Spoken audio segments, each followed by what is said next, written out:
Well, greetings, Titans. Welcome to the news desk. I'm Dave. This is Dave Takes It On. You thought it was all over. It isn't even now. Dieselgate hits the headlines again, twice this month. Ford UK and America adopts a seemingly suicidal strategy. Nostalgia just isn't what it used to be. And the media reports that BMW beat Tesla for the number of EV sales. But did they really?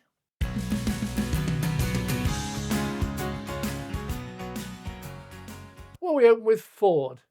Well, I think the majority of us older drivers remember Ford in the UK with a mixture between what sort of pride and frustration.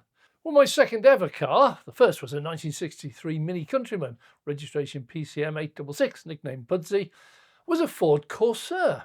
If anyone really wants to hear how that one ended up, it's a fascinating but rather long story. Just let me know in the comments down below. I might get around to doing that one. But not many people remember the Corsair amongst the Cortinas and Escorts and Fiestas and the cars and the Pumas. Mine was the GT version. It was brilliant. I've had several cars since then, Fords, including an Escort and a Capri. It's therefore sad and surprising to see Ford's new strategy. Gone are the budget models, the car, the Fiesta.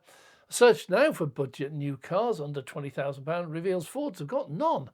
But I can get a Citroen, a Volkswagen, a Vauxhall, an MG, Dacia, Toyota, Renault. There's a load of them.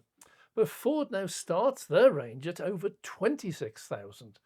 And this is not the good old family budget cars with cheap parts and easy to service that turned Ford into a global multi-billion car manufacturer. Their new policy is just to move way up the market and pack out the models with as many goodies as they can cram in, giving them a higher profit margin, but also a higher price per car. But the problem here is that Ford now enters into a totally new and different market. Quick search reveals that the Mercedes A-Class is now about the same price as the entry-level Ford, and the AMG version just a couple of grand dearer. If you're looking for a new car up to 30,000, do you go for a Ford, or would you look at a Mercedes AMG or a Lexus LBX Car of the Year winner 2024?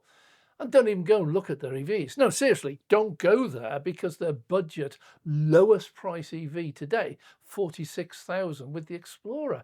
And that's just a rebadged VW ID4 with a lower tech spec, which, by the way, is also cheaper. The Mustang Mach-E now enters at a heady 56,000. Well, it's a worthy goal to try to get the best profit per car that you can, something that they should have been serious about with their Mach-E, which reportedly loses around $100,000 per vehicle. Imagine that! A car costing $56,000 costs the equivalent of $156,000 to build. Well, if Ford have got that much money to spend, I can just forward my bank details for any contributions welcome. I fear Ford will not do well in the premium end of the middle market. They'll struggle against the Audis, BMWs, Mercedes, Lexus and many others, which all have an enviable record for premium and quality and reliability. With the huge delay now in future EVs, Ford will soon be so far behind that all the original investment they made into EVs will be just about worthless. Killing their budget market models and removing their EV models does not leave them much room for error. That is where I predict they will end up. No budget models, no EVs, very poor and falling sales with their new strategy. I fear that Ford already saw the writing on the wall when they split into three branches: Ford Blue, Ford Model E, and they will likely disappear soon, and they'll fall back onto Ford Pro, which deals with government vehicles and the commercial world. But crucially, it also includes their finance world, servicing, software offerings.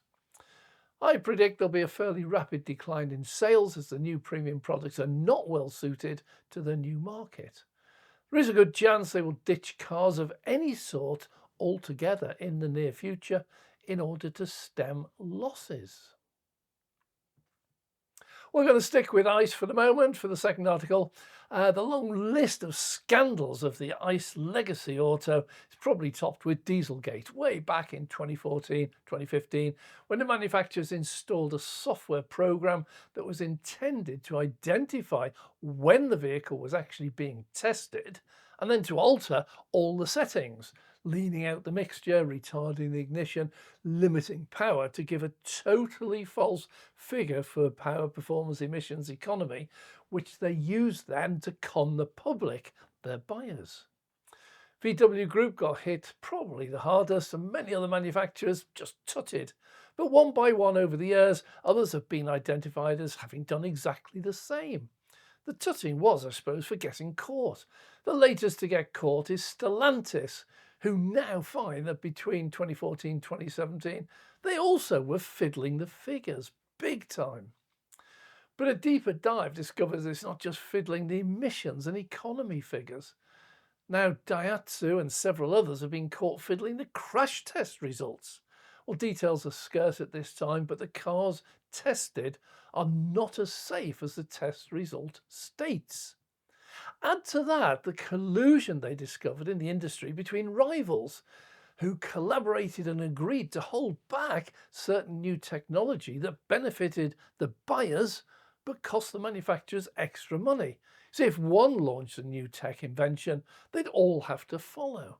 So they all agreed not to offer it or launch it or even mention it. Well, to rub salt into their wounds, the court cases from way back in 2014 are only now reaching some sort of conclusion in the US courts. After cases were heard in March this year, 2024, the first hearings will actually begin in October 2024 and spring 2025 before the full hearing in October 2025. Full list is going to be released shortly. The lead claim is designated as Mercedes, and Nissan, Renault and Peugeot Citroën will join Ford as so-called additional lead claims. The law certainly does not believe in rushing these things. Well, the current overall situation for legacy auto is that technology is behind where it should be, prices are way higher than they should be, and the buyers are not getting the very latest technology that they should be. All in the pursuit of profit. Or, well, actually digging deeper, it's all in the pursuit of keeping flagging sales from bringing them all down.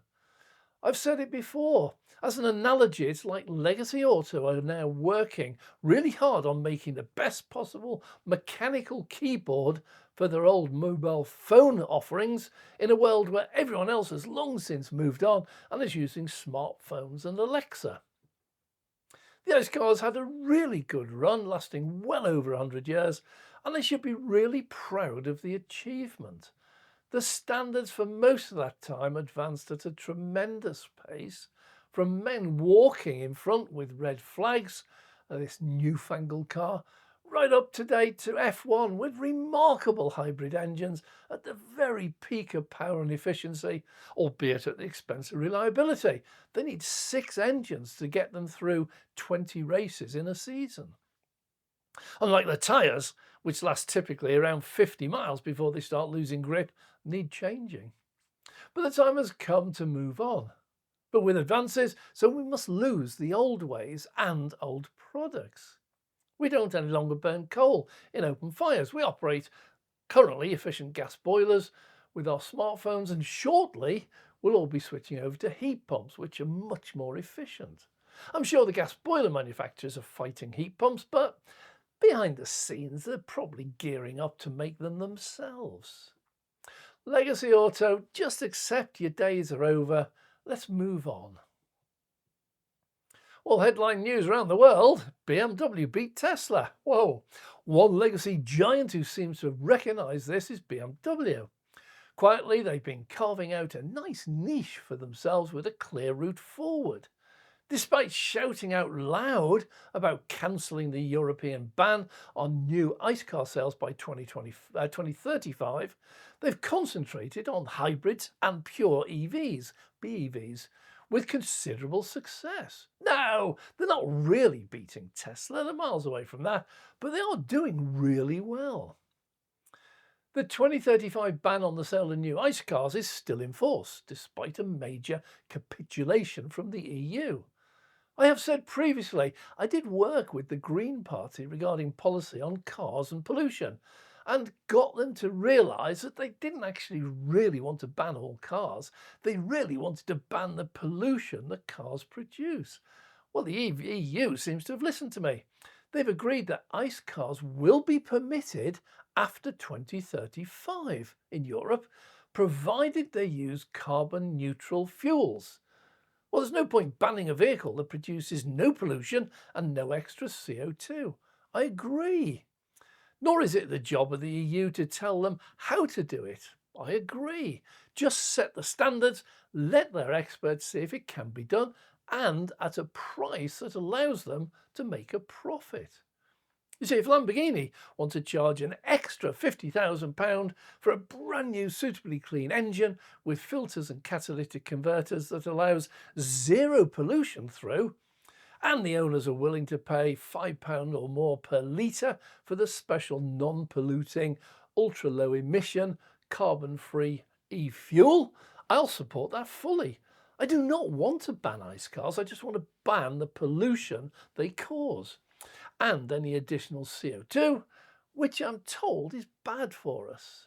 The trouble is, those opposed to EVs want the best of all worlds. They want cheap cars, they want cheap fuel, they want zero pollution and zero CO2. Well, that world simply does not exist. Well, BMW had a really good run in Europe with EVs in July. Germany actually stopped the subsidies for BEVs, so as the largest car buying country in Europe, BEV sales tumbled. No, they didn't actually beat Tesla because they added in the HEV and PHEV in the total to get the media their headlines. In pure BEVs, they got really close for this 1 month in Europe. But the key here is what BMW did in BEV sales elsewhere. And sales in the rest of the world grew by 34% in the first half of 2024. And their EV offering is proving popular. They're not cheap. They operate nearer the £80,000 to £100,000 price range for most models, although the starting point is the new iX1 at list price of £46,000. That's cheaper than the Mustang Mach-E and a better car. Interesting to note that the petrol version, the X1, starts at £36,000, hybrid £42,000 and the BEV £46,000. So there's no serious markup here like Ford or Vauxhall with 50% or more. BMW driver has much more choice as to whether an EV might suit them better than an ICE or a hybrid. The sales results show that when priced similarly, the BEV is proving a popular choice. Kind of makes me wonder how the anti-EV brigade are going to handle this. Okay, BMW EVs are good, it's only Tesla BEVs that are bad. Only BMW can make a proper BEV. Also, I'm already fed up of the comments about the end of Tesla. Now BMW have got their act together. Tesla killer and the like. Well, BMW sold 179,557 BEVs worldwide in the first half of 2024. Tesla sold 830,000. Not even close. But I wish them well. The more competition we have, the better the tech advances and the cheaper the cars get. I realise that as an early adopter, my used value is dropping every time a price cut is announced for new EVs. But when I am ready to swap, the choices I have will be amazing at much lower prices than I expected. I also expect competition spurs Tesla onto much better things in order to maintain their lead in the world. All in all, well done BMW. Well, that's it for now. I know many of you will be shouting I've missed some vital stories, particularly the Tesla semi-fire in the USA. No, I haven't missed it. That story and a few others actually deserve videos of their own, and those are already being made and will launch in the next week or so. Subscribe so you don't miss any of them. I'm Dave.